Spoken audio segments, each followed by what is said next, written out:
Saudara, Hari Raya Idul Adha yang dirayakan setiap tahun ternyata menyimpan potensi ekonomi yang besar. Di tengah pandemi, harapannya potensi ekonomi ini bisa ikut membantu perputaran ekonomi Indonesia untuk kuartal ketiga. Meski sebenarnya ada angka penurunan yang cukup besar untuk nilai ekonomi kurban tahun ini. Nah, kami punya datanya.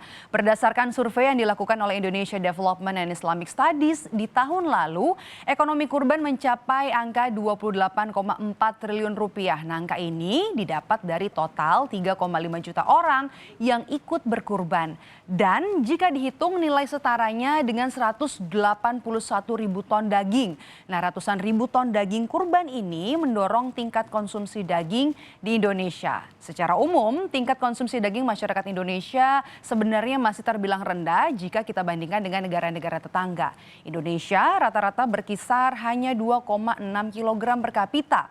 Sementara negara lain sudah mencapai angka 4,5 kg per kapita. Nah, tahun ini pandemi ikut membuat potensi ekonomi kurban turun. Nah, tahun ini potensi ekonomi turun hampir 8 triliun rupiah. Jadi angkanya adalah 20,5 triliun rupiah. Nilainya berkurang karena jumlah masyarakat tahun ini yang berkurban pun diproyeksi turun jadi 2,3 juta orang saja. Nah, riset yang dilakukan oleh Institute for Demographic and Poverty Studies memperkirakan 40% dari 5,6 juta keluarga Muslim sejahtera berkurban. Nah, tidak hanya mendorong tingkat konsumsi daging, kurban ini juga mendorong agar sektor peternakan bisa menghasilkan hewan kurban yang lebih berkualitas.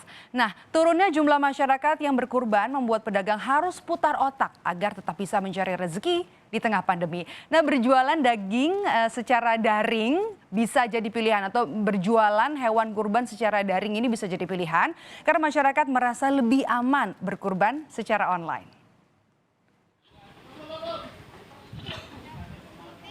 Imade Artawa, seorang penjual hewan kurban di desa Banyu Biru, Kabupaten Jemberana, Bali, tahun ini penjualannya tak semoncer saat Idul Adha tahun lalu. Kalau dihitung penjualannya turun hingga 60%. Terlebih harga hewan kurban di tingkat peternak juga naik dibanding tahun lalu. Kalau saya untuk pengiriman dan pasar untuk kambing sudah 175 ekor. Dibanding tahun lalu Pak berapa Pak? Kalau tahun lalu 400 ekor. Pandemi membuat masyarakat lebih memilih untuk berkurban secara daring. Situs kurban online semakin bertebaran dengan pilihan layanan yang beragam. Masyarakat tinggal klik dari rumah saja. Salah satu penyedia kurban online adalah Zakat Sukses. Lewat platform digital, permintaan menitip hewan kurban sukses melambung 400%. Kami bekerja sama dengan peternak lokal, saat ini ngambil yang ada di Depok dan juga di Bogor, itu untuk mensiasati ya, karena kebutuhan para pekurban ini juga melihat hewan kurbannya dipotong. Nanti saat hari pemotongan kami akan melakukan live di Instagram Zakat Sukses, sehingga nanti donatur bisa melihat saat hewan kurbannya dipotong. Kalau lembaga zakat Basnas punya sistem harga yang berbeda. Mereka hanya punya satu acuan harga, yakni Rp2.500.000 untuk tiap peserta kurban. Tahun ini ada 200.000 lebih peternak yang tergabung di Basnas. Targetnya 3.500 ekor lebih hewan kurban bisa tersalurkan. Menyelenggarakan penyembelihan kurban itu di desa-desa dengan membeli kepada peternak-peternak desa, namun dilakukan dengan standar COVID dalam pemotongan, dalam pendistribusian kepada mereka yang tidak mampu. Dan semua pekerjanya tidak mengunggulkan masyarakat, tapi memotong di rumah-rumah potong yang telah kami siapkan pada saat kurban dan hari tasrik. Yang juga ketiban rezeki di Hari Raya Idul Adha ini adalah perajin pisau di Desa Hadipolo, Kecamatan Jekulo, Kabupaten Kudus, Jawa Tengah.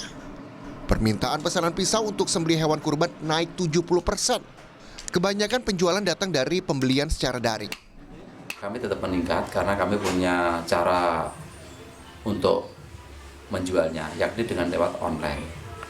Karena orang-orang tidak berani untuk pergi ke pasar, pedagangnya pun tidak ke pasar, pembeliannya akhirnya yang terlaris adalah lewat online. Kambing dan domba masih jadi kebutuhan hewan kurban terbesar, mencapai 1,9 juta ekor. Sementara sapi dan kerbau mencapai 452.000 ekor. Pasar hewan kurban terbesar masih di wilayah Jabodetabek, 673.000 kambing dan domba, dan 184.000 sapi. Keduanya menyumbang masing-masing permintaan 36% dan 41% permintaan nasional.